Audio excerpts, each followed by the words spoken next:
silent giant, entertainment. You know how we do it. That's right, Pocos Pero Locos. It's up close and personal with one of my favorite guys. You know who this is? If you don't know, then you definitely ain't knowing, because this man right here is one of my favorites, one of the OGs of the game. And isn't it crazy now? It's crazy for me a little bit to be able to say I got Chino Grande and that he's a veterano, like, of this whole Latin rap thing. That's tight, hell yeah. Since the first time you came in, because the first time you came in, when you came in with Rec, we've talked about this on the show.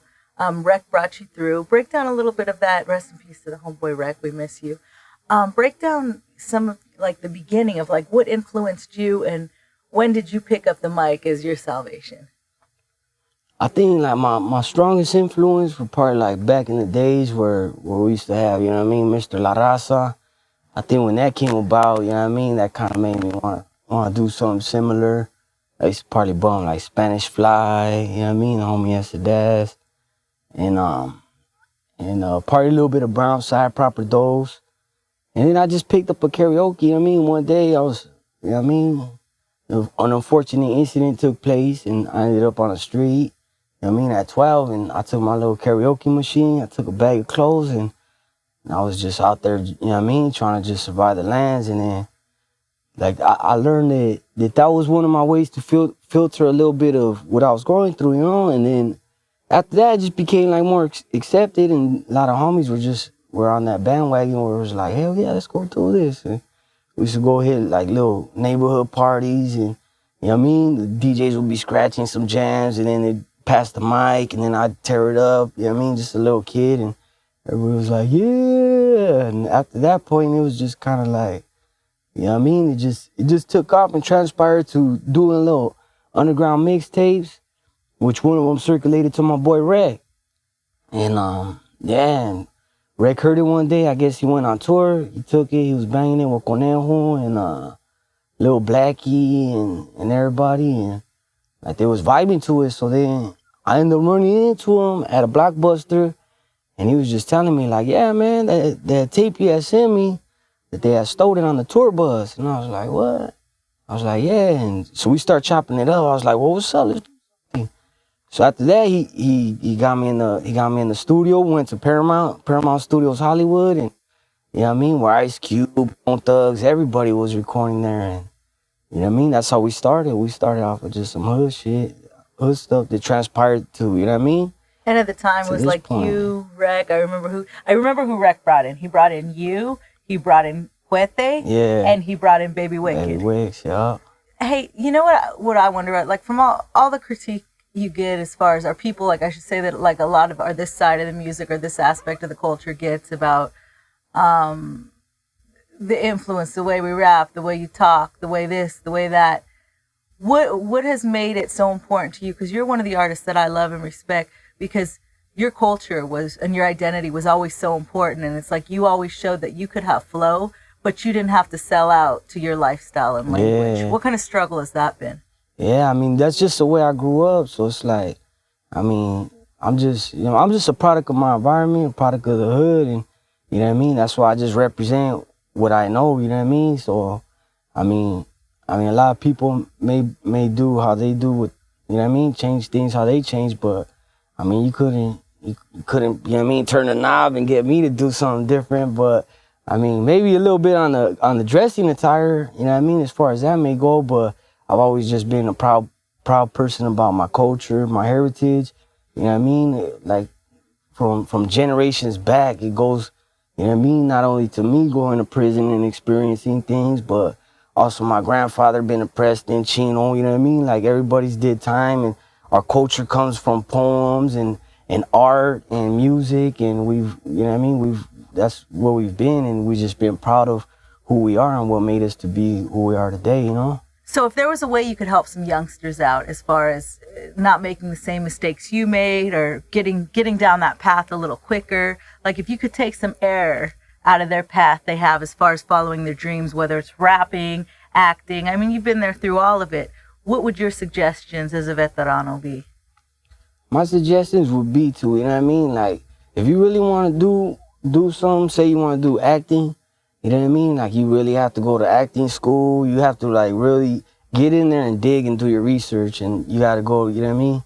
Like I've seen like, is, you know what I mean, my boy Baby Jokes, he has a large influence as far as like, come on, Chi, let's go do this, or let's go do that, and you know what I mean? So we're always on the Warner Brothers lot, you know what I mean? Because he's always hitting me up like, come on, let's go do this, or whatever. But I've learned, like, in order to crack an audition and really, you know what I mean, really prosper in doing so, you need to do your homework, you need to do your research, and you need to take acting classes, and you know what I mean, and you need to follow up on it. You get kind of a little bit of this, a little bit of that is what you see maybe on a TV, is how they do things, and you go, oh yeah, that's what that is, you know what I mean? Study and master. Yeah, just like the music, you know what I mean? Same thing with the music, like we're doing poems and we experience something. I might just sit down and be on the toilet one day and just be like, hold up. Then I might grab my phone and I might just start texting a little something I've been through, and I was like, yeah, this is pretty cool. This is a good idea. When I was over here, when I was sitting in the hole, when I was doing my 10-month shoe, or, you know what I mean? Just a little thought of spark, and I'll be like, oh yeah, that's a little something cool to talk about, a little subject. Now, speaking of a subject to talk about, okay, so you know, and I'm not trying to make you toot your own horn, because I'm not trying to make you look conceited or anything, but this is just the real. You have a very strong hold and a nice fan base and a nice buzz. And a lot of people, it's like, there's a lot of people out there rapping that come from the hood, or doing this that come from the hood, or come from whatever struggle, same struggle you came from. Yeah. What is it that you think your fan base, I shouldn't say fans, but whatever, your following, your people, are so attracted to, that they are so hardcore passionate about you? I think it's just the fact that I've been through the same predicaments and the same struggle as anybody else. You know what I mean? And it's everybody else, should I say? And at the same time, like when I do my music, I try not to keep it like way too old school or way too ahead of time, but I try to evolve with the times. And I just like, I think I could just relate to what everybody's going through. You know what I mean? And just the struggle itself is just, you know what I mean? That's what I represent. That's what a lot of the gente just seem to grasp onto, you know? Okay, well, let's represent the future here. You know I'm all about putting young Latinos on the map. Who are you calling out as the youngsters of the future? The youngsters of the future, you know what I mean? Like I see a lot of gente. Like I've actually got my little primos. I'm trying to do something. Like them dudes are, you know what I mean? They're a lot street, so they're always doing something. But I'm trying to get them in the studio. You know what I mean? My boy Lil Rowdy, Lil V, you know what I mean? And Lil Rec.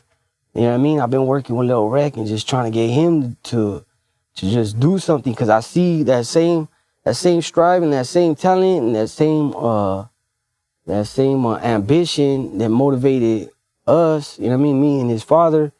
Like I see the same qualities in them, and like it makes me want to just like, come on, come and do this, or come here, let's see what this is about. You know? Well, that's a testament of what kind of man you are now too, because a lot of that has to do with the fact that Rec is the one who gave you the opportunity, and you want to pass the torch and give his youngster the opportunity and do what you know he would have done if he was here for his youngster. Yeah. What do you think's made you evolve from the knucklehead into the opportunist, like, and the opportunity giver?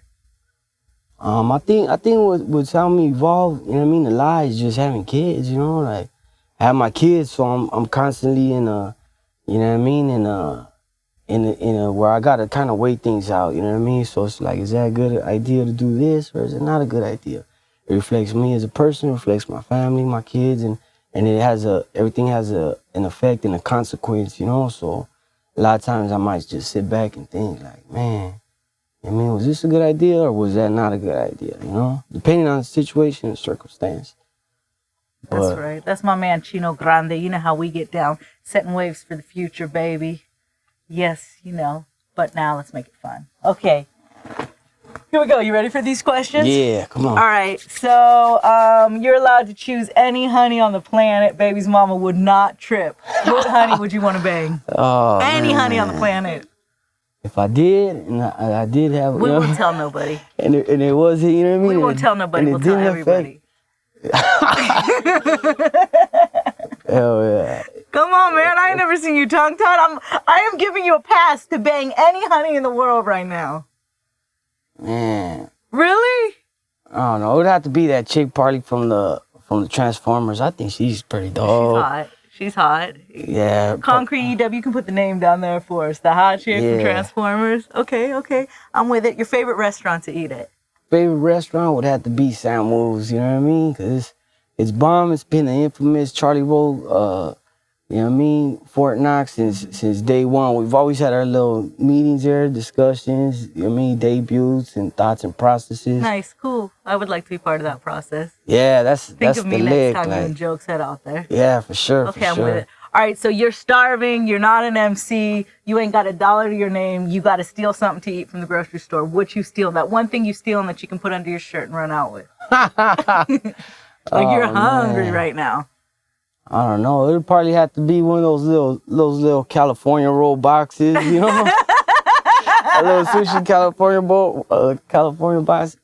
roll boxes and maybe a little orange juice, you know? That's pretty gangster. I like that answer. Let me think. What else do the ladies want to know? Chino's favorite position. I mean, everybody's Why are the guys all turning red here? Look at your boy. He's supposed to be hard. Look, he's turning red. Put the camera on him. He's turning red. What's your favorite position, dog? Answer it. Mine, probably they're upside down. Oh, wow. Standing up. Oh, we didn't ask you to get all descriptive while standing up in the... Come on, do favorite position. My favorite position. I'm trying to help out your baby mama. Oh yeah, she already knows. Like my favorite position. Like I always twist her up. She's always got something new cracking. But I always, you know what I mean. What I do is I used to do upside down push-ups when I was in prison off the door. You know what I mean. So I used to do upside down push-ups. So at the same time, you know what I mean, my mind's always thinking and evolving and rotating. So what I do is I put her, you know what I mean, on an upside down position, and then I just dip low on her, you know, and just hold her legs right here and just, and then I just kind of, you know what I mean, kind of just jackhammer it if you want to call it like that, you know. But I think that's the best, you know what I mean? Get a chance, you gotta try that. That's the shit. Let's make a song about it. You know how we do, baby. I'm turning red now, so I think it's time to go. Ladies, you like that? You want to be jackhammered? You want more? Pocos Pero Locos.fm. It's the only place. Yeah.